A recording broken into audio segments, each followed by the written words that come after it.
네, 7교회 중에서 벌써 6번째 교회에 왔습니다. 네, 칭찬 받습니다. 네, 칭찬받아요. 서머나교회 너무나 긴 여행을 하고 난 이후에 칭찬받는 교회가 드디어 등장을 했습니다. 칭찬 받으면 좋죠, 그죠? 예, 칭찬합시다라는 프로그램도 있었고, 예, 우리가 잘 아는 책 제목 중에 칭찬은 고래도 춤추게 한다. 그런 이야기도 있습니다. 칭찬받으면 좀 쑥스럽고 부끄럽긴 하지만 싫은 사람은 없어요. 그죠? 네. 예, 칭찬합시다. 예, 근데 칭찬할 걸 칭찬해야죠. 중요한 건 칭찬할만 해야지 칭찬을 받을 수 있다는 겁니다. 아무나 무턱대고 칭찬하는 건 아니라는 것이죠. 사람들이 어쩌면 살아가는 여러 가지 에너지가 있는데 그 중에서 가장 큰 에너지가 이 칭찬이 아닌가 이런 생각을 해요. 보상이죠. 예, 교육하는 방법은 두 가지 교육 방법이 있어요. 한 가지는 벌 주는 거고요. 하나는 상 주는 거예요.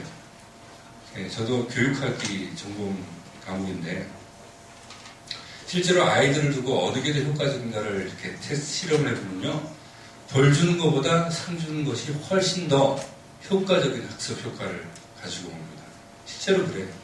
근데 제일 효과적인 둘을 같이 하는 겁니다. 벌도 주고 상도 주고. 예. 근데 벌보다는 뭐가 나요? 상이 낫다는 거죠. 예. 벌 주는 거는 마지못해서 하는 거고요. 상을 주는 거는 우리가 적극적으로 할 수 있게 된다는 것이죠. 이건 항상 가끔 해봐요. 일주일이 7일인데 그 중에서 쉬는 날이 하루도 없다. 살 수 있을까요? 못 살아요. 이거 한 줄 막 힘들게 살다가도 쉬는 거 하루 딱 보라보고 사는 사람들 많잖아요. 그죠? 학생들, 예, 학교를 다니다가 방학이 없다고 한번 생각해 보시다. 학교 다닐 수 있을 것 같아요? 안 다녀요. 못 다녀요. 예, 직장인들, 요즘 가끔 그런 직장인들도 있긴 있는 것 같긴 한데, 진짜 휴가가 없어요. 때려쳐야 돼요. 예. 그거 못해요, 그거. 휴가 없으면. 예? 사람들이 돈 보고 일을 하는 경우도 종종 있지만, 아무리 돈이 좋아도 그 사람이 인정받고 누구에게 네가 그래, 이것은 네가 정말 잘하는 거야. 이렇게 칭찬을 받지 못하면 그 일을 해나가지 못합니다. 많은 사람들은 뭔가를 할 때 누군가에게 인정받고 칭찬받을 때 자기 삶의 가치와 존재감을 느끼는 거예요. 어떤 사람은 그래, 이따 거 신경 안 써. 이렇게 이야기해요. 저도 그런 이야기 자주 하는 사람 중에 하나예요. 근데 진짜로 그러느냐? 신경 안 쓰려고 하는 거죠. 신경이 안 쓰일래 안 쓸 수가 없다는 거예요. 내가 기껏 일해놨는데 이게 그 사람이 한 거지 만 거지 전혀 인정 못 받고 묻혀버렸어요. 그럼 그거 한 사람은 상처를 받기 마련인 거예요. 내가 다시 이걸 하나 봐. 그리고 또 하죠. 그래도 혹시 인정해줄까 싶어서. 근데 결국 그 마음속에 항상 뭐가 있습니까? 누군가가 인정해주길 바라는 마음이 있다는 겁니다.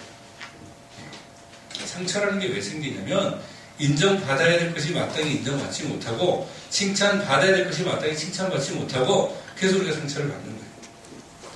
그러니까 칭찬할 만한 일이 있으면 어떻게 하라고요? 일단 칭찬합시다. 자, 옆에 사람 한번 보세요. 칭찬할 게 뭐가 있는지. 저보고는 코가 좀 커서 멋지다고 칭찬 좀 해주세요.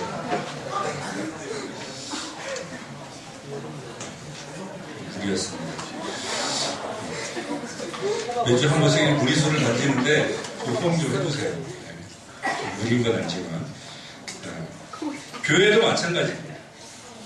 여러분들이 교회를 이 땅에서 삶을 살아가는 동안에도 교회로서 여러분 자신이 크리스찬으로서 성도로서 칭찬을 받아야지 됩니다.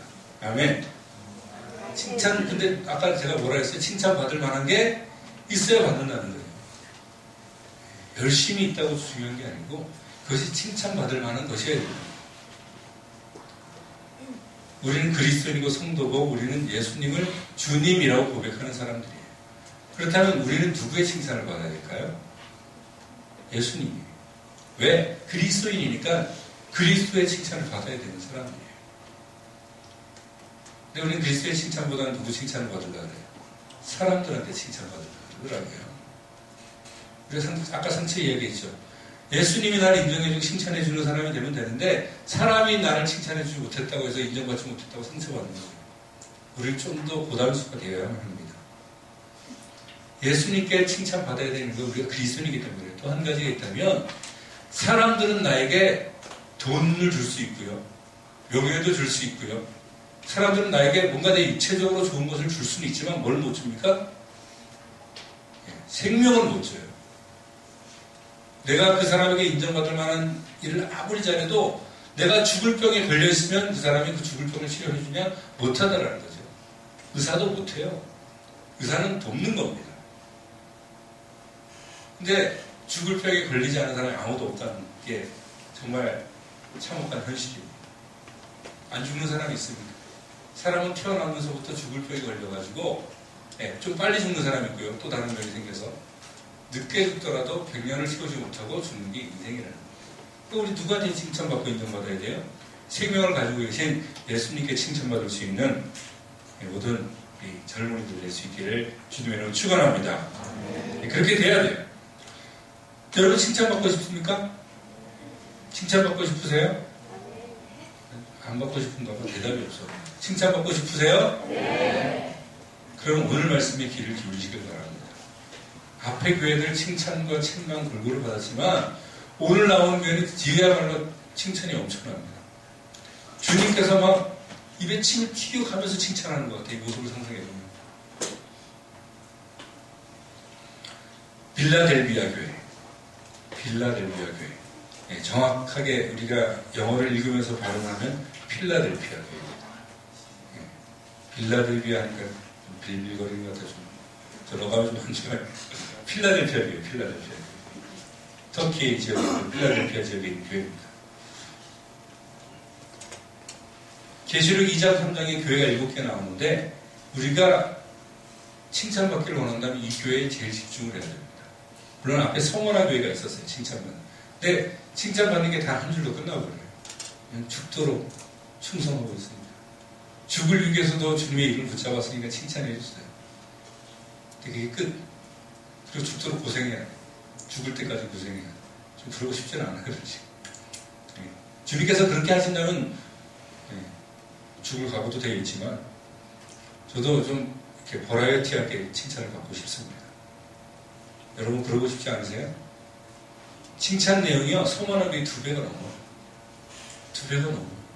하나님 장수도 많아요. 이렇게 하면 칭찬을 받을 수 있다는 거예요. 주님께. 여러분 과연 어떻습니까? 역사 속에서 항상 이런 교회사 속에서의 비슷한 모습을 갖고 있는 그 역사를 항상 이야기를 해왔는데 역사 속에도 물론 이런 교회의 역사를 찾아볼 수 있습니다. 언제냐면 종교개혁 시기 18세기, 19세기 교회들입니다. 잘 알다시피 교회는 중세 기독교가 타락할 때까지 타락을 했어요. 하나님 말씀 언젠가도 하나님도 없어요. 하나님도 없고 온갖 교회가 자신의 돈, 명예 이런 거에 참도 욕심이 있고 막 그렇게 하려고 그랬어요.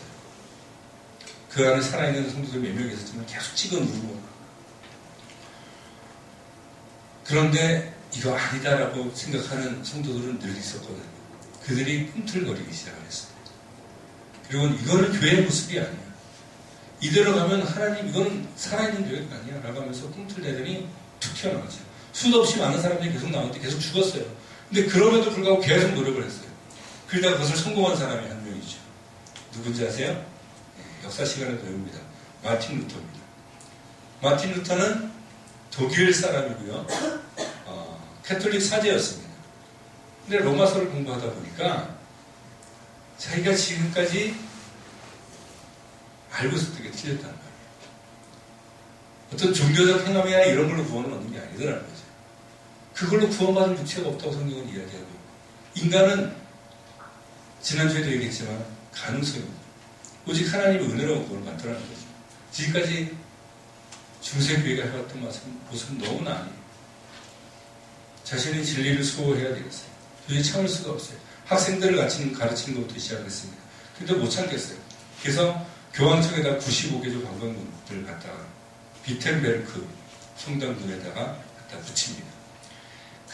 그건 정치적인 움직임이 아니에요. 어떤 사람은 마틴 루터의 이런 행적을 정치적인 행보로 이렇게 치부하는 사람들이 종종 있습니다. 근데 정치적인 것으로 사람들을 선동하기 위함이었다면 95개조 방방문을요 독일어로 썼을 겁니다. 왜? 사람들이 와서 독일 사람들이 와서 읽고 아 이게 이렇구나 하면서 와 이래 써야 되니까. 근데 뭘로 썼냐면 라틴어로 썼어요. 교황청 읽으라고. 근데 당신들이 가르치는 그 교리는 성경적이지 않아요 라고 하면서 95개조 방문을 딱 썼습니다. 거기서부터 끊임없이 시작을 해서 결국은 독일 교회가 일어섰습니다. 뭐 성공이고 뭐고 말할 것도 좀 없어요. 단순한 정치적인 이유였느냐? 어떤 사람은 그렇게 이야기합니다. 이것을 평가하기를 역사가 흐르다 보니까 정치적 움직임에 의해서 중앙집권적인 어떤 황제의 권한이 필요했고 각 나라마다. 그래서 각 나라가 독립하기 위한 움직임으로써 종교개혁이 자행됐다. 예, 이것이 역사학자들의 평가입니다. 그 평가가 정 틀리지만은 않아요. 정치적인 이유도 있었습니다. 근데 그게 정말 그런 걸 편승해서 종교개혁자들이 종교개혁을 했느냐? 아니에요. 이 사람들은 정말로 목숨 걸고 이것을 했습니다. 마틴 루터만 하더라도요. 카톨릭 사제였습니다. 그 신분이 뭐냐면 사제예요. 사제. 말하자면 교황 직속 위치 바로 아래에 있다는 거죠. 이 사람은 잘렸어요. 이단으로 잘렸습니다. 자기 뭐랑 관련되면 자기 생업하고도 관련 있는 거예요. 그뿐만 아니라 마틴 루터를 가지고 죽이려고 하는 시도가 엄청나게 많았습니다. 그럼에도 불구하고 그런 목숨의 위협에도 불구하고 실제로 종교개혁을 감행할 때 죽었던 사람도 많아요. 제비 힌들리 같은 경우는 스위스에서 종교개혁했던 사람인데 좀 과격하게 종교개혁을 하다가 그런 일을 당하긴 했지만 죽었어요. 화형당하는 일들도 많아요. 그러나 그 목숨이 중요한 게 아니에요. 자신은 진리를 수호해야 되겠고 하나님의 말씀이 뭐라고 가르치는지를 분명하게 하고 성도들에게 그것을 알게 하는 것을 사명감으로 그렇게 시행을 했다는 거예요. 청교도들 알고 있죠? 종교개혁 이후에 나온 사람들입니다. 종교개혁의 마틴 루터를 시작해서 수도 없이 많은 종교개혁자들이 여기에 교회 세우고 저기 교회 세우고 칼빈이 세우고 뭐 개혁교회를 세우고 뭐 저기 성공회가 뭐 로마 교황청으로부터 독립하고 여러 가지 정치적인 이유 때문에 이것저것 막 생기고 이러는 와중에 청교도들이라는 사람들이 있었어요. 이 사람들은 중세 암흑기에도 그냥 하나님의 진리만 지키고 그대로 믿고 순종하는 사람들인데 여기저기 종교개혁이 일어난다고 싶으니까 나왔죠. 근데 참 마음이 아파요. 그 상황 속에서 어느덧 교회를 갖다가 각 나라가 황제가 왕들이 교회를 자꾸 교회로 가져가더라고요. 그러니까 나라를 자꾸 결부시켰어요.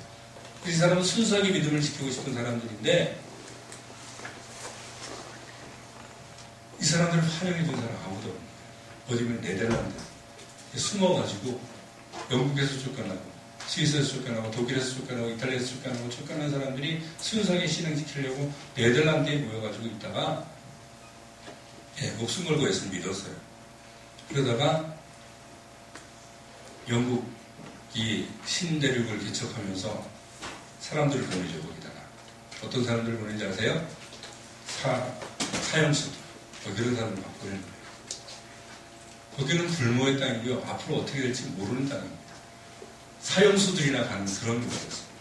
근데 이 청교도들은 단지 자신들의 신앙을 자유롭게 유지하고 싶었어요. 자기 마음대로 예수를 믿고 싶어서 목숨 걸고 메이플라워라는 배를 타고 대사를 횡단해서 신대륙으로 갑니다. 가는 도중에 절반이 죽었어요. 쉬운 겁니까? 쉽지 않아요. 이 사람들은 목숨을 걸면서 자신들의 믿는 하나님, 성경의 진리를 지키고자 수행했던 일들을 했고 결국 그것이 오늘날의 이러한 교회들을 세우는 데 큰 밑거름이 되었다는 것을 우리가 잊지 말아야 합니다.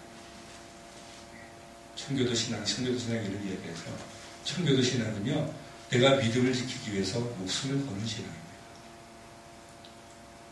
그것도 우리가 회복할 수 있게 되길 바랍니다. 주님께 칭찬받는 교회가 이런 교회라고. 서머나 교회도 그렇지만 필라델피아 교회도 결코 목숨 거는 것과 멀지 않았어요. 오늘 단 한 절의 말씀을 가지고 어떻게 칭찬받느냐 그 이야기를 여러분들께 나누기를 원하는데 이렇게 이야기를 해요. 오늘 보면 8절을 띄워주시고요. 주님께서 칭찬을 이렇게 이야기해요.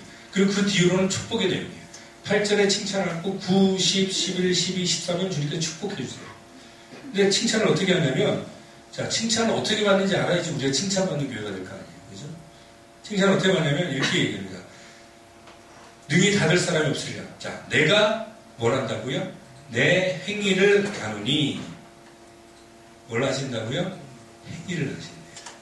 칭찬은 뭘로 받습니까? 행위로 받습니다. 구원은 뭘로 받습니까? 믿음으로 받습니다. 구원만 믿음으로 받아요. 왜? 그거는 우리가 할 수 없는 거기 때문에. 근데 칭찬은 뭘로 받아요? 행위로 받아요. 주님께 칭찬받고 싶으십니까? 아멘? 칭찬받고 싶으세요? 그럼 믿음으로 구원을 얻었다고 만족하지 마시길 바랍니다. 믿음으로 구원을 얻었다고 만족하는 사람 너무나 많아요. 어차피 믿음으로 구원받는 거 되고 내 마음대로 살지.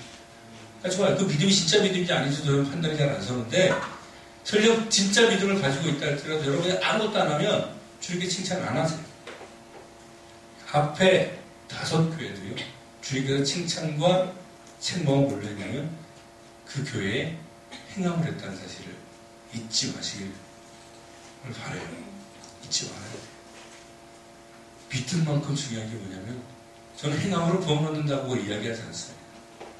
성경이 그렇게 가르치니까 구원은 믿음으로만 받아요. 근데 칭찬은 뭘로 받는다고요? 행함으로 받는 거예요. 여러분들의 행함이 과연 주님께서 원하시는 행함입니까? 주님께서 원하는 대로 여러분들이 움직이냐고요? 그러지도 않고 칭찬받기를 바라고 있어요. 한 것도 없으면 가만히 있다가 칭찬 안 해줄 때 칭칭대는 건 우리의 모습 아니에요? 어린애들처럼. 어린애들 가만히 있다가 칭찬받기를 원하죠. 이쁘다, 이거 이쁘다. 누구한테 하는 거예요? 애기들한테는 하는 거예요. 저처럼 나이 든 사람이 이렇게 다 칭찬해주길 바라면서 가만히 있으면 사람들 다 싫어해요. 우리의 모습이 어쩌면 그런 거 아닙니까? 계속 읽어보면 내가 작은 능력을 가지고도 내 말을 지키며 내 이름을 배반하지 않겠도다. 자, 여기서 첫 눈에 띄는 단어 하나가 작은 능력이라는 단어입니다. 작은, 큰 능력이 아니고 작은 능력.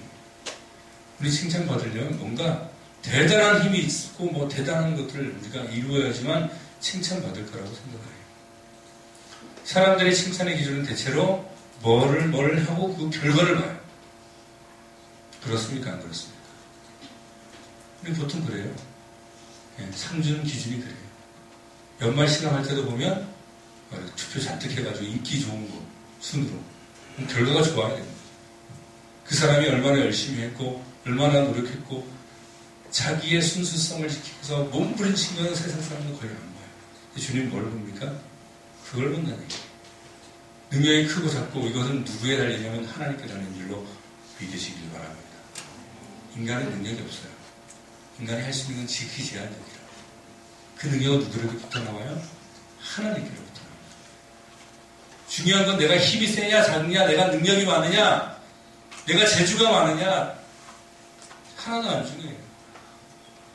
그 사람 재주 많다고 막 뻐기죠. 자기 노력으로 얻은 것도 아니에요. 어떻게 보면 태어날 때부터 부모님한테 이렇게 물려받아가지고 얼굴 좀 잘생기고 키도 좀 크고 재주가 많은 사람들 있어요. 노력해가지고 얻은 것도 있지만 근데 그런 거라서 포기해요. 자기 머리가 나빠가지고 저런 인간은 안 돼. 아니라고요? 은근슬쩍 그런지 몰라요. 저도. 그러나 중요한 것은 능력이 크냐 작느냐가 중요하지 않습니다.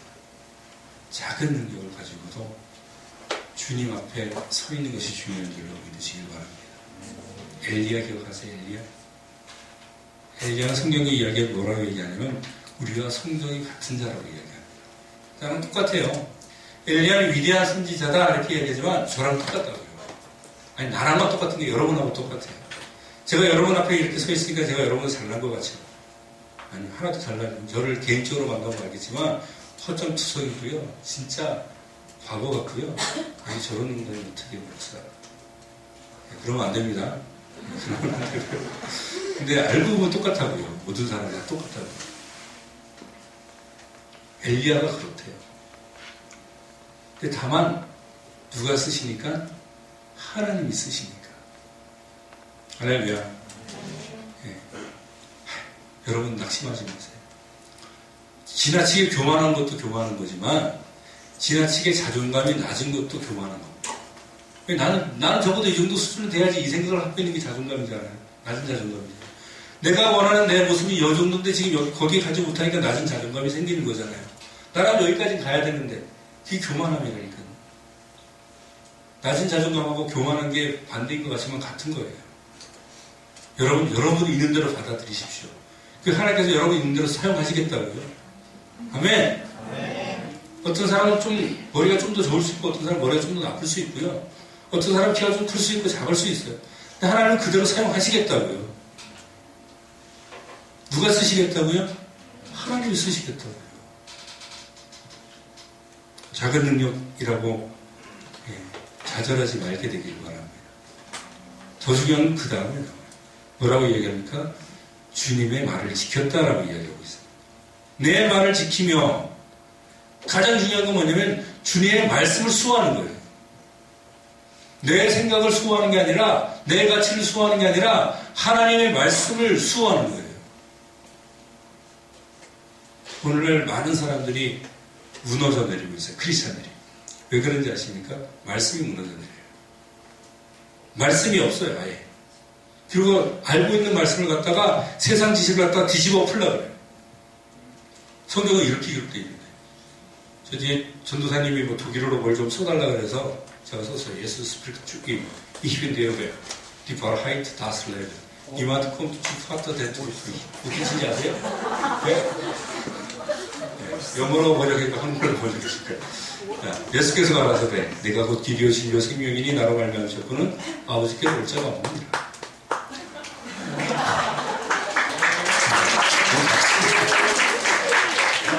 제가 독일어가 전공인데 다 까먹고 저거만 생각나요.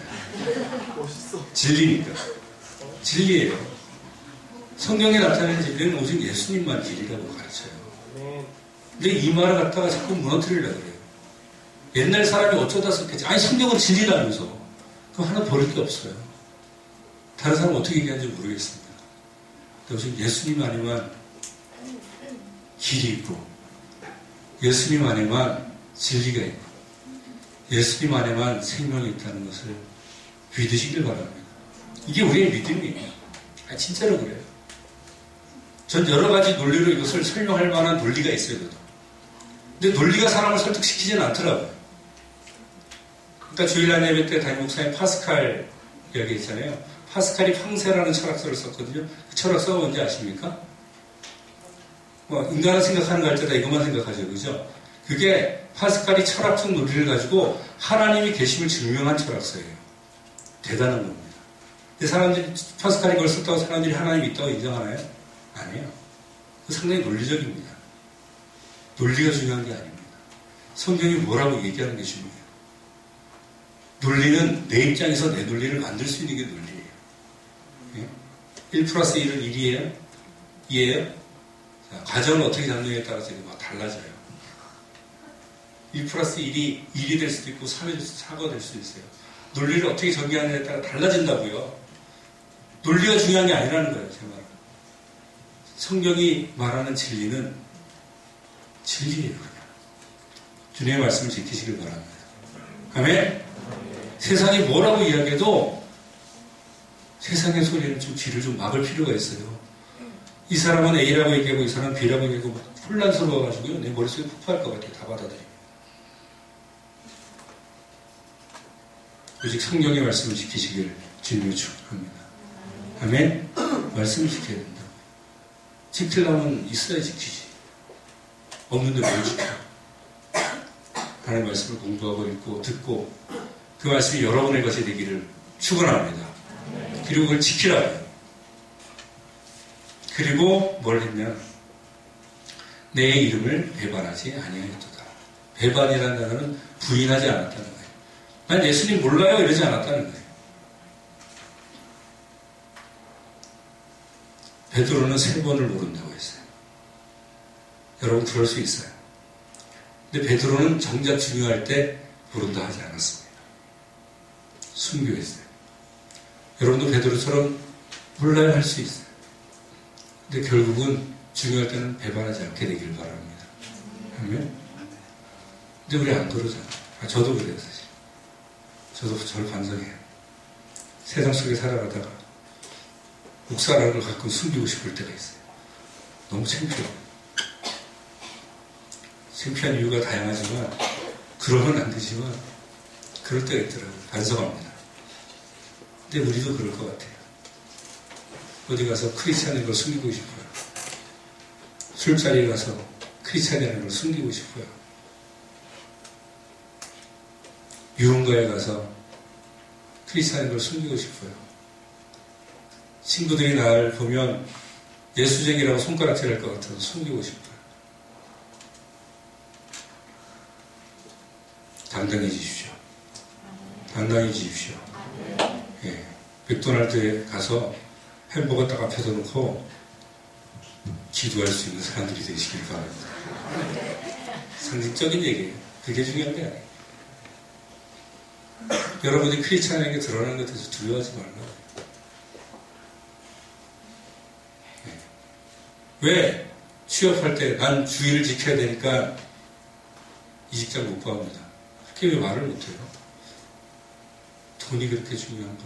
중요하죠. 살아야 되니까. 그럼 그 직장 못 가면 다른 직장 못 갈 것 같아요? 글쎄, 모르겠어요. 워낙 어려운 세상입니다. 그런데 필라델피아 교회는 죽음 앞에서도 그걸 지켰다고요. 하나님 정말 여러분 진짜 죽일 것 같아요? 아니에요. 여러분 상상하지 못하는 방법으로 하나님께서는 살 길을 열어주십니다. 아멘? 살 길을 열어준다고요. 예. 저도 돈 진짜 없이 살아도 지금 여기까지 살아오더라고요. 교회 개척하는데 빚을 줬어요. 수입원이 없어요. 교회 개척을 했는데 수입원이 없어요. 어쩌다 생기면 다 헌금해요. 그 돈이 어디서 나오는지 나도 모르겠어요. 근데 살았어요. 애들 주려고. 빚이 점점 늘어나긴 하더라고요. 물돈이죠. 아직도 그거 갖고 있는데. 그래서 지도중간에 살았다는 거죠.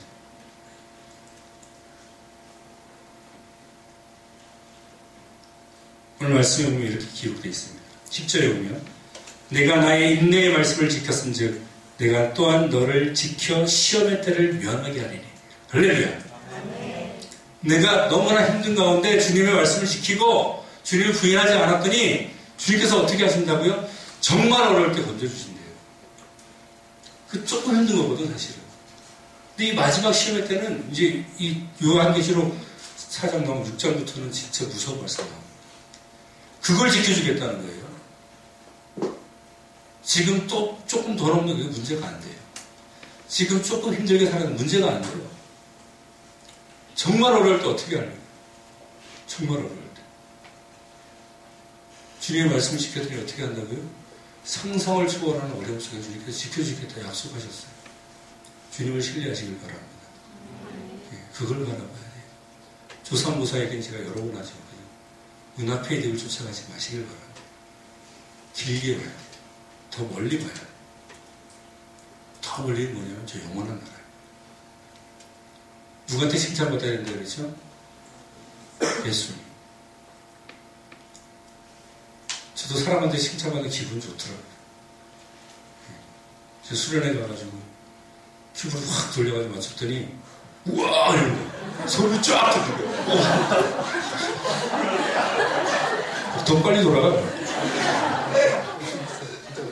그거 안 받아도 돼 사실은. 진짜 필요 없는 거예요. 예수님한테 칭찬받는 사람이 되길 바랍니다.